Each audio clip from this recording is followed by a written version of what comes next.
1,742. It's a number. It's a number that concerns Jesus Christ. It's the approximate number of Sabbaths that occurred during his physical lifetime on this earth, 1,742. Of course, we can't be exact, but that's pretty close. And in one way or another, he observed every one of them.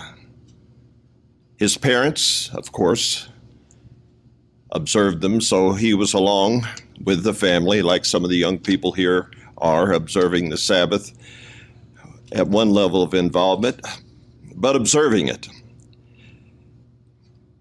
The rest of the Jewish people did also, along with his neighbors.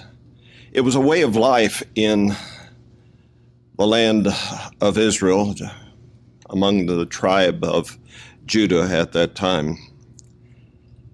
And in particular, the Sabbath was a part of the ministry of Jesus Christ. Luke 4, verses 15 through 16. And I'm going to give you some very obvious scriptures today that talk about the Sabbath. And they don't apologize for the fact that it is the Sabbath that is being talked about, being observed just as God has commanded. In Luke 4, verse 15, and he taught in their synagogues. Now, synagogue life was at that time, and it was following the return from captivity from Babylon, a way for the Jewish people to assemble. Not necessarily everyone was able to come to the temple, but they all observed the Sabbath. And in actual fact, what we're doing right here today is not so dissimilar from those who keep a service on the Sabbath in a synagogue. Of course, the doctrine is not Christianity for them, but in that way, of course, different. And he taught in their synagogues, being glorified by all. Verse 16, so he came to Nazareth, where he had been brought up, and as his custom was, again pointing to the fact that this is something that Jesus Christ always did, he went into the synagogue on the seventh day and stood up to read, to instruct, which is something they do. In fact, even today, and I was asking the all-powerful Google how many synagogues exist in Israel today, and they said maybe as high as 10,000 by some estimates, and that shocked me. But then I found out that a synagogue might be meeting in a parking lot, a vacant room, anywhere. It's not always a structured facility, but the Jews do observe the Sabbath because they keep the sign that God gave to them, where none of the other tribes do. John 18 and verse 20, to begin with, I'll read to verse 21. Jesus answered him. This is when he's pretty much on an ongoing trial in front of different people. He said, I spoke openly to the world. I always taught in synagogues and in the temple where the Jews always met, and in secret I have done nothing. Why do you ask me? Ask those who have heard me what I said to them. Indeed, they know what I said, and they know how he observed the Sabbath, although they had made it a burden at his time. That's not the way he treated it. In fact, he said in Mark 2, verses 27 and 28, this, the Sabbath was made for man, and not man for the Sabbath. Therefore, the Son of Man is also Lord of the Sabbath. And Christ talked about the Sabbath. It was part of his ministry, as I said earlier. He talked about the future. He talked in terms of prophecy about the Sabbath. In fact, it's something that affects us today when he said, pray that your flight not be in the winter or on the Sabbath. And that's in Matthew 24 and verse 20. But first, I want to address Matthew 5, verse 17. Matthew 5 and verse 17. Christ said this, and this supports all that he had been doing in his life. It supports what his ministry was going to be and what it actually was already beginning to be. He was instructing the people at that time, and he said, "Don't think that I came to destroy the law or the prophets. I did not come to destroy, but to fulfill." And what does fulfill mean? Do away with, like the world thinks? Hardly. If you fulfill the law of going 70 miles an hour, you're keeping the law. You're not doing away with the law. It doesn't stop existing because you happen to be one of those law-abiding citizens. And the Sabbath itself, same day that Jesus Christ observed, he didn't change at all through his ministry or after his death. And that carried on to the church as the church was established and grew, and Paul was brought in to become a minister, an apostle to the Gentiles. We see this very beginning part of his, we can call it ministry, because this is right after he was baptized and received God's Holy Spirit and got a new course to his life, let me say. Acts 9 and verse 20 says this of Paul.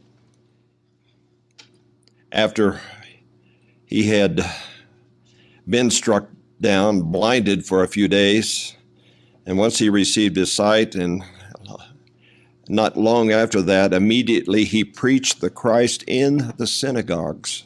And I guess, again, there were meetings in the synagogues, of course, on other days, but he preached that he is the Son of God. And as we continue to see in Acts 17 and verse 2, since we're in the book of Acts, a couple of scriptures about Paul, and there's several that talk about him going into the synagogues of various cities in various nations and preaching first to the Jews and then to the Gentiles that were also in attendance. Acts 17 and verse 2, then Paul, as his custom was. Again, have we heard those words before? Absolutely. It is said of Jesus Christ, as his custom was, he went into the synagogue. He kept the Sabbath. Now Paul's keeping the same Sabbath, not a different day of the week, but the Sabbath. As his custom was, went into them, and for 3 Sabbaths reasoned with them from the Scriptures. Acts 18 and verse 4. And he reasoned in the synagogue every Sabbath and persuaded both Jews and Greeks. Now, I want to make a point here that the Sabbath is a sign between God and his people. It is not a sign between God and his people to observe Sunday as the day of worship. Exodus 31, verse 15 first. Exodus 31 and verse 15.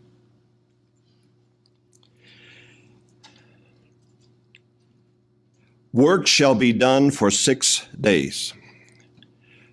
Now, to me, that's a defining command from God that Sunday is not a day of worship, it's a day to work.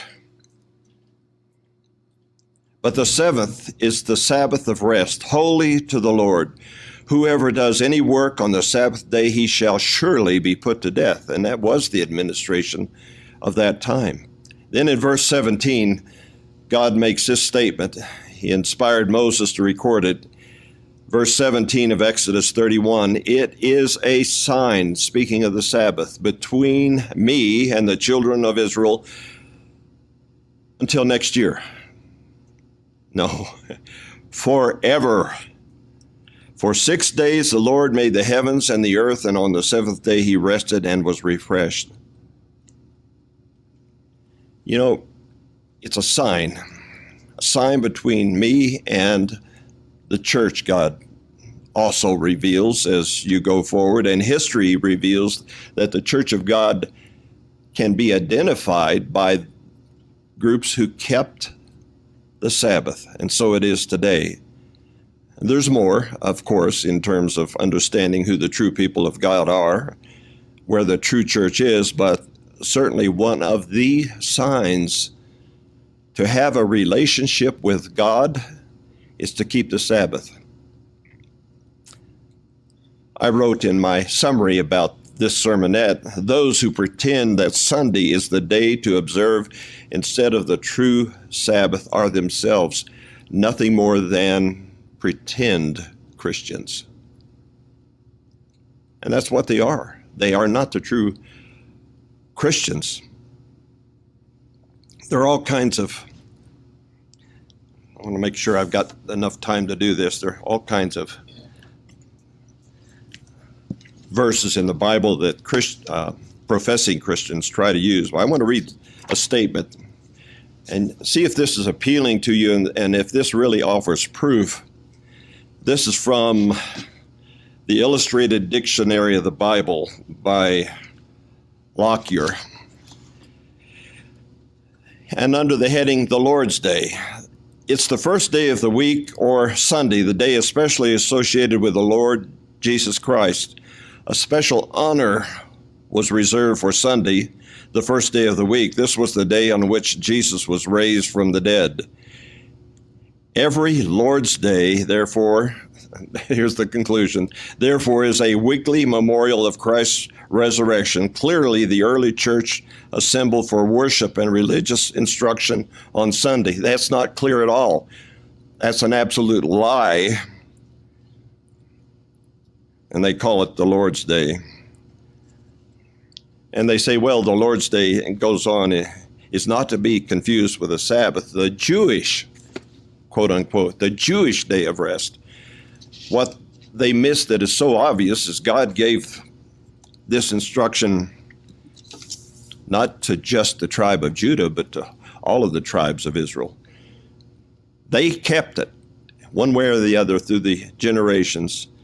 And I think I believe it's Exodus 16, God gives the instruction about when the Sabbath was. They had lost that knowledge in captivity. They didn't know any longer when the seventh day of worship would be. There are a lot of scriptures people turn to try to identify Sunday as the day, the Sabbath that Christians are to observe. But I say again, they're pretend Christians. It's not the Sabbath. Isaiah 58, verses 13 through 14.